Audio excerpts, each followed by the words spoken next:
இந்த தாக்குதல் நடத்தப்பட்டிருக்கிறது. நிச்சயமாக இது கண்டிக்கின்றோம் என்று சொல்வதை விட நம்முடைய அரசு கொடுக்கக்கூடிய பதிலடியும் கூட இதுல முக்கியமா இருக்க போகுது. ஜம்மு காஷ்மீரின் பஹல்காம் தீவிரவாத தாக்குதலுக்கு அரசு நிச்சயம் பதிலடி கொடுக்கும் என தமிழக பாஜக முன்னாள் தலைவர் அண்ணாமலை ஆவேசமாக கொந்தளித்துள்ளார்.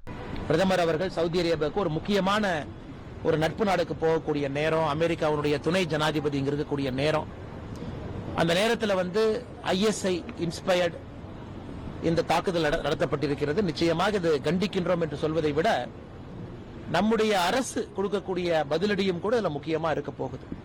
அதனால இந்த நேரத்தில் எல்லா மக்களும் கூட அமைதியா இருக்கணும். ஏன்னா யாரும் சோசியல் மீடியாவில் நிறைய விஷயங்களை பார்க்குற எல்லோருமே ஆக்ரோஷமா பதிவுகளை போடுறாங்க, தேவையில்லாதது. அரசு இயந்திரங்கள் என்ன செய்யணுமோ தகுந்த நேரத்தில் அவங்க செய்வாங்க. நேற்றிலிருந்தே நாம் பார்க்கின்றோம், அந்த ஜம்மு அண்ட் காஷ்மீரினுடைய ஆளுநர் அவங்க சொல்லியிருக்கிறாங்க, ஆன்டி டெரர் ஆபரேஷன் எல்லாமே ஆரம்பிச்சிருக்கிறோம்.